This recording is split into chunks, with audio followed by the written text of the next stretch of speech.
Okay, so we are back. I think we won this game. I'm not sure. We're on the bottom half. So here is our opponents.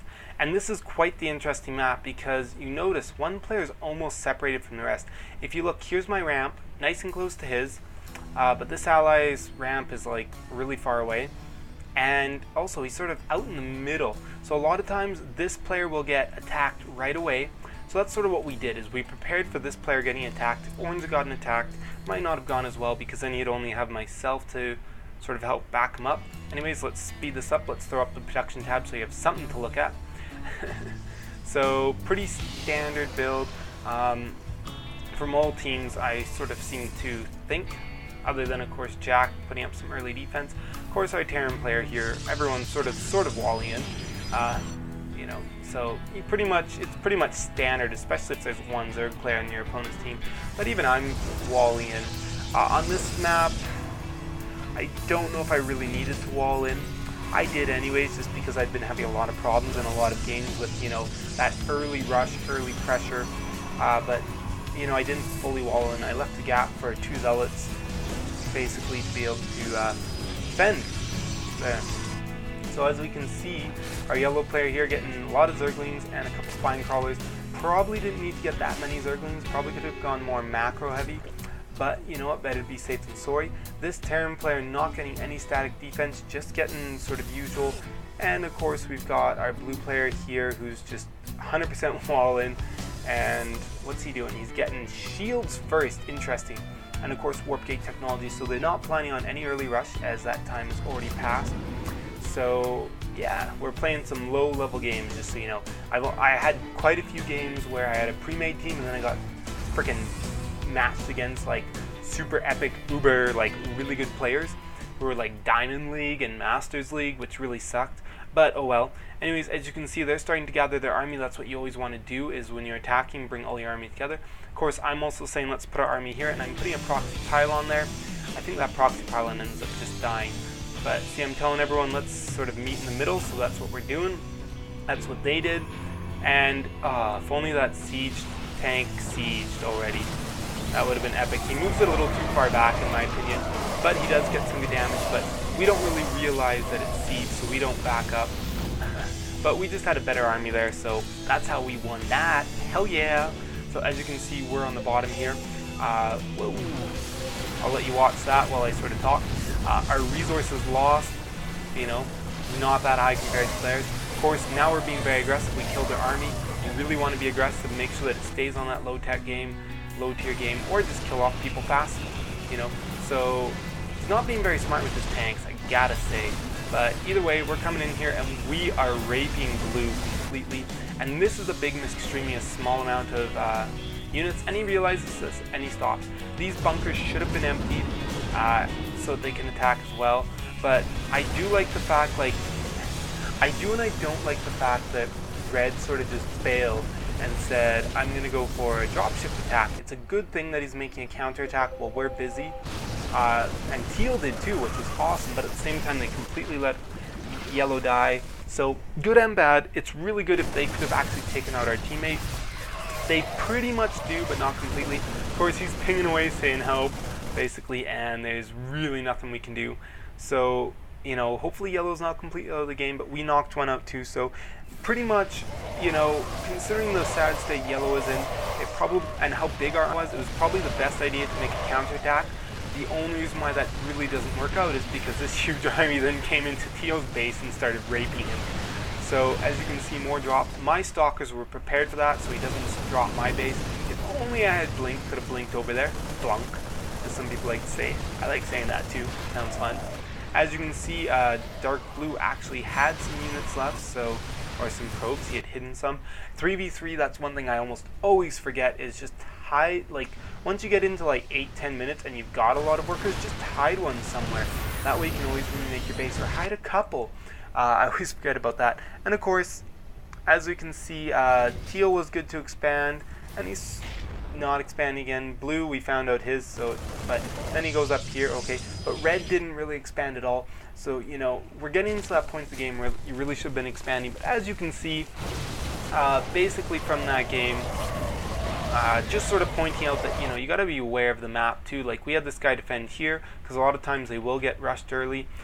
Putting your units in the center, attacking together, you know, and then also on their team, it was a very good idea to make that counterattack. The only problem is that instead of making that counterattack, wiping out most yellow, and then going and dealing with our army, they just sort of continued to fly around or let the army die, and that was definitely a huge mistake, to just sort of let us retaliate and basically kill off teal. As you can see, you just got a tiny base here, not many resources. We're looking at red here. His macro's slipping a little bit, but still he's only sitting at like 600 compared to, you know, we've got these huge armies, and whoa, he's got like over 2,000, and the other two of us are pretty low. And of course, I'm expanding again. It never hurts to expand when you're in a winning position because you just never really know what's going to come your way. It does hurt when a whole bunch come in here and get some free kills, but thankfully I was sort of paying attention, and I'm pretty sure I get the cancel on this. Yep, just before it died. You can see the health was like super low, so I saved at least 300 minerals there, which is always good. Getting some epic storms off, that was very satisfying. And I really should quit this one because we don't have time for me to be talking a ton about just one replay that didn't go that well. So I've already said what I had to say about that one. Let's see if I can find these ones where I was doing really well. Infamous. Yeah, I was playing with him when I was doing really well. Restraint and Infamous, I just sort of found them using the Blizzard chat channels, looking for a team. Quite good players to play with. Which one do I... let's do this one with them. So, you know, they're really good at being aggressive players. 3v3, really 90% of your games you're probably going to be won or lost based on really early in the game. So let's bring up the production tab just so you have something to look at, even though I don't even comment on what's going on there. I think it's pretty full at times. So there we are, Protoss, Protoss, Protoss, and if I remember correctly, I think we're just all like, let's all 4-gate. We might have said that in the comments, you might have caught that. I was not paying attention. So anyways, getting some good scouting off, checking who's who's walling in, you know, everything like that. Good, making sure there's no hidden tech. And of course, back here, we are executing our master plan. And of course, Restraint is going, he's getting an early cyber. He's going Zealot into, well, yeah, he's going Gateway into cyber. And I basically did, oh no, who's who? Restraint and Infamous pretty much did the same thing. And I think I got mine a little later, and I forget to get my Warp Gates early on. There we go, just throwing them down. But they wanted Warp Gate really early on, and they went very aggressive. As you can see here, Infamous basically went 2 gateways to get out sort of some quick units, and then threw his other 2 up a bit later. Whereas Restraint sort of got his 4 right away, but he still got out units first. So, you know, really powerful. You don't want to go straight for that 4-gate without units. Majority of the time, just make sure that your opponent doesn't get a big army like this and rush you in the face. You want to get you want to do your 2-gate, throw out at least 2 or 3 units, and make it up to a 4-gate. And of course, you're sniping that pylon, not much use because there's a lot there. Units are taking a lot of damage, but he's got the bigger army.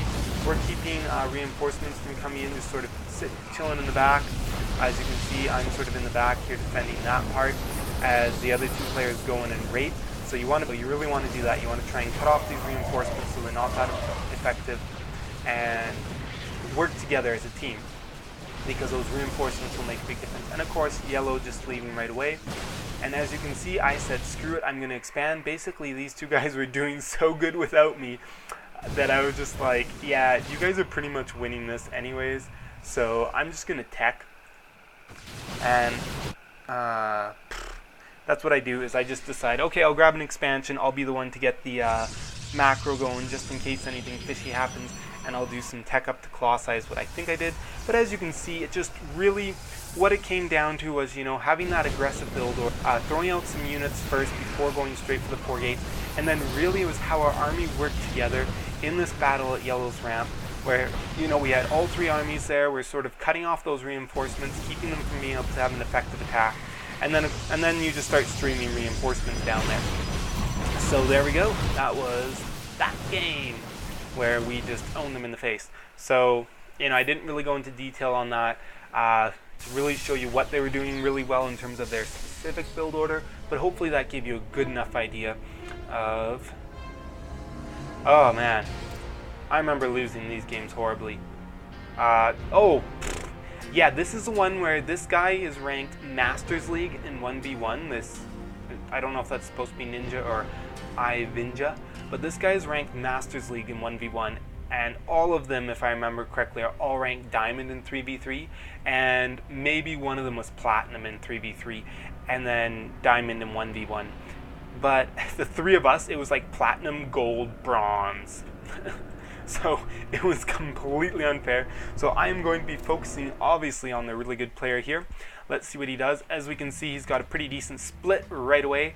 And the funny thing is, this guy dropped the game, and this yellow ally was like, oh, easy win. And I'm like, he's being a cocky bastard. He shouldn't be saying that, because I won a couple games where my allies dropped. Actually, almost all of them. So let's bring up this build order production tab. We'll see what this player does, as he is their best player, so I really want to see. Not sure if anyone is controlling red even.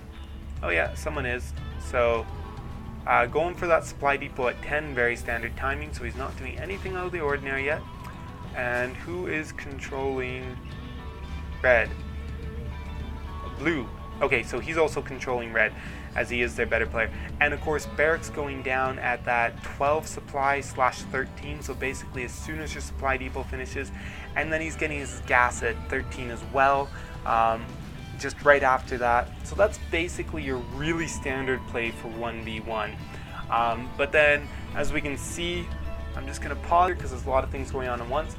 Very standard build, 16 for your orbital command, throw down your other supply depot at 16, and then also, because he's getting the extra resources from red player, because they do get to share red's resources, the two of them, he's affording to throw down that second barracks right away. So, you know, usually you wouldn't get the second barracks right now because you'd be too broke to without, and you also make money too here. And as normal, usually this would be your second barracks, but it's his third thanks to that extra money that he's been getting. A mule right away and going into SCV, and I don't know if he must have just forgotten, trying to do too many things at once. And of course, this other supply depot is a little bit early, but you know, a fourth barracks. Now, usually you wouldn't be seeing this fourth barracks, except they're getting this extra income from red, but they really haven't done much. If I were them, I really would have spent more income on red, but at the same time, this is basically cutting workers, because red feeds you minerals. So they're basically cutting workers to throw down this fourth barracks, make sure you can afford the add-ons. And of course, here's the supply depot coming down. Personally, I'm saying it's a bit early, but you know, he's going to be producing a ton of units soon, so it's really not that early. This one, you know, I would say is, but he's got the resources. But the idea is, he says, I'm going to have 4 barracks producing. As you can see, his supply has already jumped by a lot, 5, since he's halfway through building that. So we can see, staying on top of his mules here. The only downside I'd say is that they're really not doing anything to make red a better player. One thing that our teal player, oh, teal is them. One thing we really should have done is probably found that red and killed it off right away, because it won't be defended most of the time. As you can see here, I was getting attacked by teal, if you didn't notice that on the minimap. So my worker count's definitely low. I held it off all right. I'm just going to quickly go back and take a look at that for you guys, because you might find that interesting. Anyways, here you see the biggest mistake I did is I brought about 6 SCVs off the line to help with this fight. I should have brought more. As you can see, oh, no, I didn't go back far enough. Okay. Let's see. What did I do here? Okay, anyways, so these Zerglings are starting to come in, and this is before I sort of started saying you really should wall off all the time. So I see those SCVs coming. Notice I grab a bunch of SCVs. Sorry, I see those Zerglings coming, and I pull them off the line. See about 6. Actually, it wasn't too bad. It wasn't too bad. And then I put them all on auto repair so they can quickly repair themselves before sending them back to work, because that way they can still fight for me and have a lot of health. So of course, sending them back to work. And as you can see, my ally finally sent a few Marines up here, and I've got a few, so that's pretty decent. Able to defend pretty easily then. But then again, this teal player might be streaming a lot more in. And of course, blue here just doing some Marines and Marauders. now, because as I said, I wanted to focus on him a fair bit. If you look at this, so he's getting the stim as well as the combat shield, so getting stim's very crucial, and those combat shields can be very good. And of course, I'm saying let's attack now, not knowing that they really have so much army out there. But then again, bringing our army together, that's really the important thing. But the problem is my army's gone out in advance. But I basically say if Teal's got all those Zerglings out there and my allies are dealing with them, there's nothing here to defend. The worst part is my frickin' Marines, they do not prioritize attacking drones. I tried to manually attack a few. I didn't have enough micro to keep doing that, so they really wasted themselves by starting attacking the army. If I'd completely just been able to focus on nothing but drones, that would have been perfect. Considering it was only like 6 Marines, I would have done a good amount of damage considering how many Marines I would have lost. As you can see though, Blue of course backing that up, killing them off. And what happened to my allies' armies? Sorry, I was not paying attention. How did they all lose their armies? There we go. Nice that the minimap can show all that. Well, okay, for one, they just don't have many units, and they sent them to my base. To do what? So, okay. Oh, this must be, oh yeah, they just sent him to my base, and now this is us regrouping. I don't think this is the attack now point. I'm really lost. Sorry guys. As you can see, this Terran player doing really well though, getting concussive shells for his Marauders. I like seeing that Marines and Marauders, not just Marines, because even though the mass Marines can be really good, of course these Banelings rape us. I was trying to micro the Marines, but I couldn't. I tried. I wanted to split them up and make sure they avoided Banelings.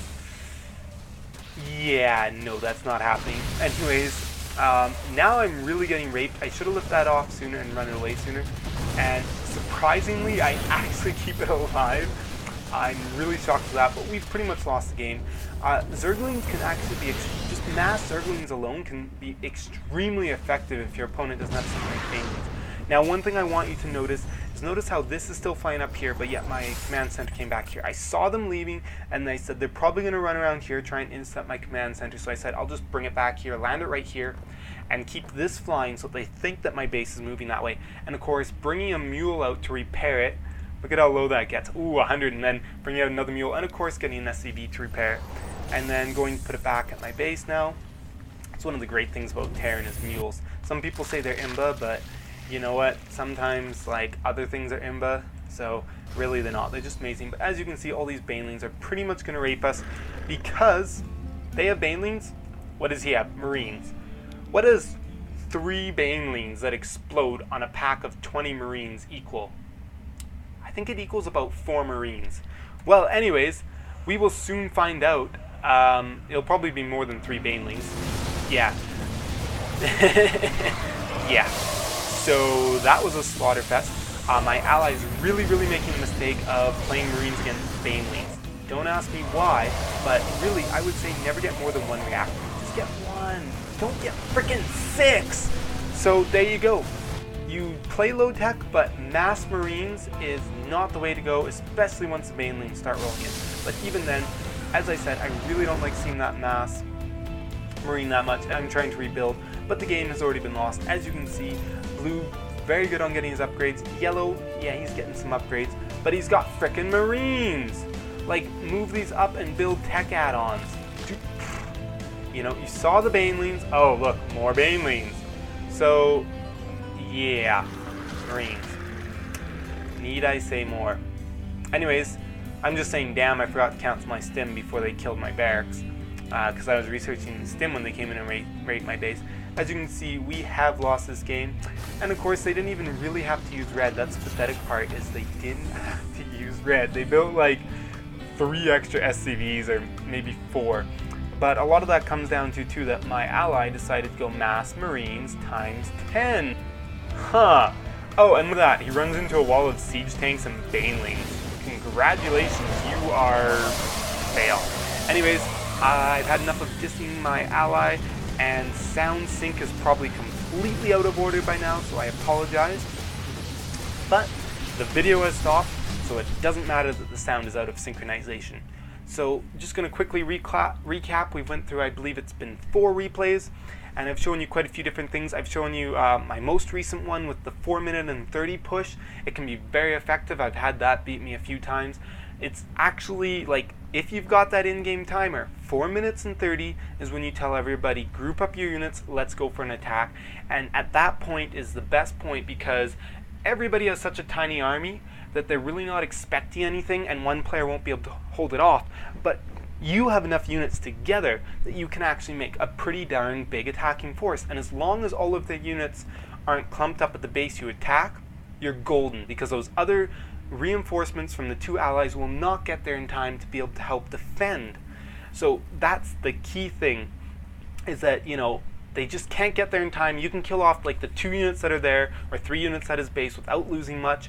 And very, very powerful attack. Probably you can get a 70% success rate, as long as your opponent isn't basically doing the exact same thing or scouting it perfectly. So that's that one very aggressive build. And then, of course, walling in can be very important. I talked about that, and we saw why it can be very important. And then we also talked about, you have to know when it transitions out of the low tech into, you know, a deep game with advanced tech. I missed out that one game, and that cost us the game completely. They started teching up. We weren't being aggressive. We weren't scouting. They teched up. We were staying on low tech units. So as you can see, of course, getting very good Mutalisk harass. As you can see, that harassment, keeping your opponents on the back foot, keeping them from going up too fast, keeping them distracted, very important. And of course, we saw how, you know, even if a player quits, it's not worth quitting yourself. You do get those extra resources from them. You can do more aggressive build orders a lot faster. As you can see, I was pretty successful in fending off their initial push, thanks to mainly bringing out those SCVs and then having my Marine pop out. So, you know, a bit of there, even though I ended up getting raped later, but still shows you a little bit about how to better react. You know, so there's been, I can't really remember, I already forget what was in the previous 2 videos. Oh my, I feel horrible. So the last one was one that I won. Oh, yeah, and the one before that was just sort of pointing out again, even if you're not doing the 4 minute 30 rush, you want to get out a few units really early on, and then you want to look at being aggressive. And when you're attacking your opponent, you attack together, and you really work on cutting off those reinforcements and stuff like that. You know, and then of course that other map just showing, like, you know, you want to use the map to your advantage when there was the 2 center spawn locations, and you want to, you know, be very, you know, and showing like how the other team, they made a counterattack when we killed Dark Blue, I believe it was, which was a really good move, but then they didn't come back and defend their own base. So hopefully when you guys go out, if you want to try 3v3s or 4v4s, this will give you some insight, some tips, make you a little bit of a better player, so you don't suck as much as 60% of the teammates that I've had. There's my little minute of rage, which I've had many of. And once again, this was a very long video, so hopefully this was actually useful considering how long it was, because you guys just spent 35 minutes watching. Enjoy.